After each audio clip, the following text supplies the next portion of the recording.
Hi viewers, welcome to our channel. Present మనతో పాటు దాము బాలాజీ గారు, సీనియర్ జర్నలిస్ట్ ఉన్నారు. వారితో ఒకసారి మాట్లాడదాం. సార్ నమస్కారం.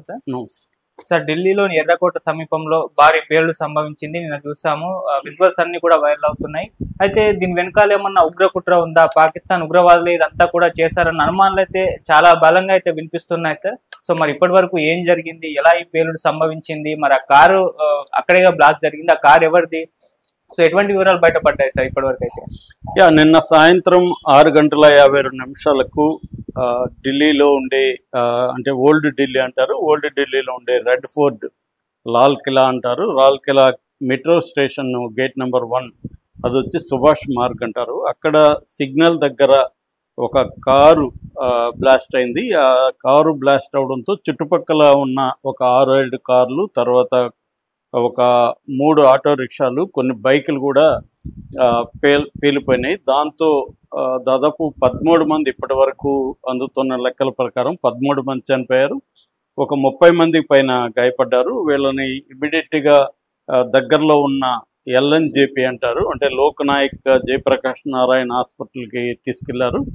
సో ఆల్రెడీ కొంతమంది బ్రాడ్ డెడ్ అని హాస్పిటల్ అధికారులు అనౌన్స్ చేశారు, అంటే తీసుకొని పోయే లోపలే వాళ్ళ ప్రాణం పోయింది. సో ఆల్రెడీ ఇమీడియట్గా ఈ బ్లాస్ట్ జరగగానే దాదాపు ఒక 20 దాకా మనకి ఫైర్ ఇంజన్లు రావడం, పోలీసులు ఎంటర్ అయ్యారు, ఫైర్ ఇంజన్లు వచ్చాయి. సో దాని తర్వాత ఎన్ఎస్డి నేషనల్ సెక్యూరిటీ గార్డ్స్ వచ్చారు, తర్వాత ఎన్ఐఏ నేషనల్ ఇన్వెస్టిగేటింగ్ ఏజెన్సీ వచ్చారు, IB intelligence bureau, Delhi police, forensic teams మొత్తం వచ్చేసి మొత్తం ఆ క్రైమ్ సీన్ని హ్యాండ్ ఓవర్ చేసుకున్నారు, మొత్తం పరిశీలించారు. ఇది బ్లాస్ట్ అనేది కార్లో ఇప్పుడు సిఎన్జీలు వాడుతున్నారు కాబట్టి ఆ కార్లో కూడా సిఎన్జీ ఉంది కాబట్టి సిఎన్జీ పేలడం వల్ల జరిగిందా, లేకపోతే పేలుడు పదార్థాలు ఉన్నాయా అన్న అనుమానాలతో చూస్తున్నారు. ఇప్పటి వరకు అందుతున్న సమాచారాల ప్రకారం హుందాయ్ i20 కారు అని చెప్తున్నారు. ఈ హుందాయ్ i20 కారు అంతకుముందు సునెహ్రీ మసీద్ అనే ఒక దగ్గరలో ఉన్న ఒక మసీదులో దాదాపు 3 గంటలు పార్క్ అయినట్టుగా చెప్తున్నారు. అక్కడ నుంచి అది 6:48 మసీదు నుంచి బయటకు వచ్చింది కారు అనేది సీసీటీవీ ఫుటేజ్లో తెలిసింది.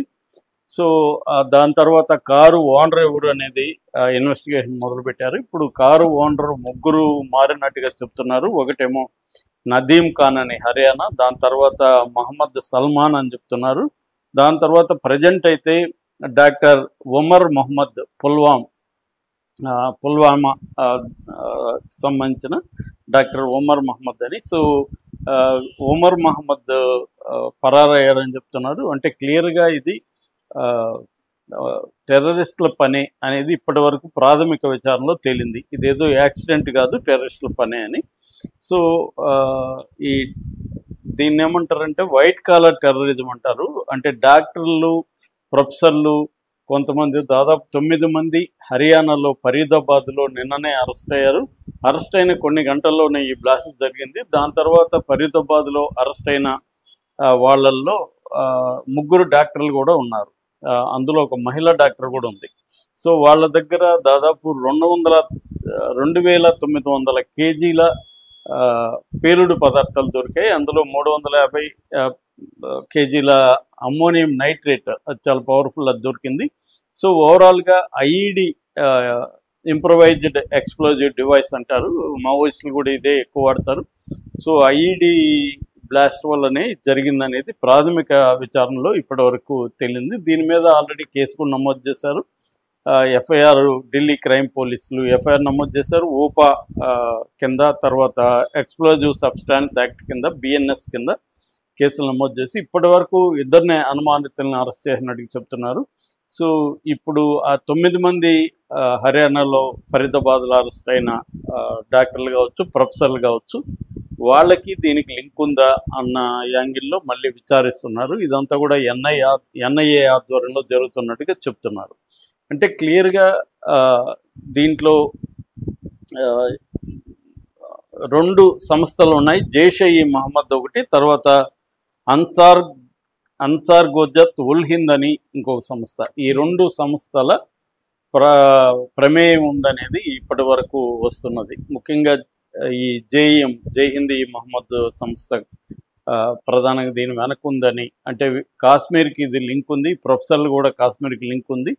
కాశ్మీర్లో ఒక శ్రీనగర్లో ఒక పోస్టర్లు పడ్డాయి ఆ మధ్య. ఆ పోస్టర్లు ఎవరు వేశారనే దాన్ని బట్టి సీసీటీవీలో పోస్టర్లు వేసి పట్టుకోవడం, అక్కడి నుంచి ఫరీదాబాద్ లింక్ దొరకడం, ఫరీదాబాద్ నుంచి ఇప్పుడు ఢిల్లీ బ్లాస్ట్కి లింక్ కనబడుతోంది. సో ఓవరాల్గా పాకిస్తాన్ గత కొంతకాలంగా ప్రాక్సీ వార్ ఇండియాతో చేస్తుంది. సో 20 సంవత్సరాలకు ముందు ఢిల్లీలో బ్లాస్ట్ల తర్వాత మళ్ళీ ఇప్పుడు ఢిల్లీలో బ్లాస్ట్ జరిగింది. దీంతో ఇండియా వైజ్ కూడా, ఎందుకంటే హైదరాబాద్లో కూడా ఒక డాక్టరు కొంతమంది అరెస్ట్ అయ్యారు నిన్న. సో ఇప్పుడు అనేక చోట్ల హర్యానా, ఢిల్లీ, ముంబై, హైదరాబాదు ఇలాంటి అనేక చోట్ల కూడా రెడ్ అలర్ట్ ప్రకటించారు. సో అంటే ఇది సీరియల్ బ్లాస్ట్ చేయాలనేది వీళ్ళ ప్లాన్గా కనబడుతుంది. సో ఇప్పటివరకు ఏంటంటే ఢిల్లీలో ఈ స్థాయిలో జరగడం ఒకటి. రెండవది, ఈరోజు బీహార్ ఎన్నికలు ఉన్నాయి. బీహార్ ఎన్నికలకి దీనికి లింక్ ఏమన్నా ఉందా అన్న యాంగిల్లో కూడా దీన్ని చర్చిస్తున్నారు. అంటే ఇప్పుడు కానీ బీహార్ ఎన్నికల సందర్భంగా బ్లాస్ట్ జరిగితే అక్కడ ఎన్డీఏని ఓడించాలనే ఒక ఇది కూడా కనిపిస్తుంది అనేది కూడా కుట్రలో భాగంగా ఎన్డీఏని ఓడించడానికి కూడా ఇది ప్లాన్ చేశారనేది ఒక ఇది. ఏదేమైనా నిన్న అమిత్ షా కూడా మాట్లాడాడు, వీడియో రిలీజ్ చేశాడు అమిత్ షా కూడా క్లియర్గా ఇది ఉగ్రవాదుల కుట్ర అనేది క్లియర్గా చెప్పాడు. సో ఓవరాల్గా మల్టీపుల్ బ్లాస్ట్లు అనేక సిటీల్లో బ్లాస్ట్లు చేయడానికి ప్లాన్ చేసినట్టుగా చెప్తున్నారు. ఇంకా కూడా కొన్ని కార్లు, వెహికల్స్లో బాంబులు. జనరల్గా మనకి తీవ్రవాదులు బాంబ్ బ్లాస్ట్లకి ఎక్కువగా వెహికల్స్ వాడడం మనం గతంలో కూడా చూసాం. స్కూటర్స్ కావచ్చు, వ్యాన్లు కావచ్చు, వెహికల్స్లో ఈ ఐఈడీలు పెట్టి అవి జనసమ్మర్దం ఉన్న చోట పెట్టాడు.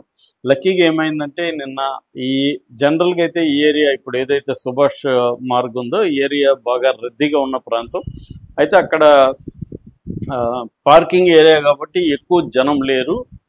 లక్కీగా ఇది జరిగింది. సో మరి ఆ వెహికల్లో కూడా మనుషులు స్లోగా కదిలి అక్కడికి వచ్చి ఆగినట్టుగా చెప్తున్నారు. మరి అందులో ఉన్నారా లేకపోతే ఆ వెహికల్లో వాళ్ళకి తెలియకుండా, వెహికల్లో ఉన్న వాళ్ళకి తెలియకుండా బాంబులు ఏమన్నా టెర్రరిస్టులు పెట్టారా అనేది ఇంకా క్లారిటీ అయితే రాలేదు. కొంతమంది ఏమో అసలు I-20 కాదు, అది వేరే వెహికల్ అని ప్రత్యక్ష సాక్షులు చెప్పినట్టు కూడా వార్తలు వస్తున్నాయి. ఏదేమైనా ఇది ఎవాల్వింగ్ స్టోరీ. ఇంకా కూడా అనేక విషయాలు బయటకు వస్తే కానీ మనకు తెలీదు.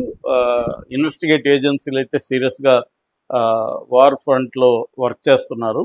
సో ఇప్పటి వరకు అందుతున్న సమాచారం మాత్రం I-20 ఈ పుల్వామాకు సంబంధించిన డాక్టర్ ఉమర్ మహమ్మద్కి సంబంధించిన వెహికల్. అతను కానీ దొరికితే మనకి చాలా విషయాలు బయటకు వచ్చే అవకాశం ఉంది.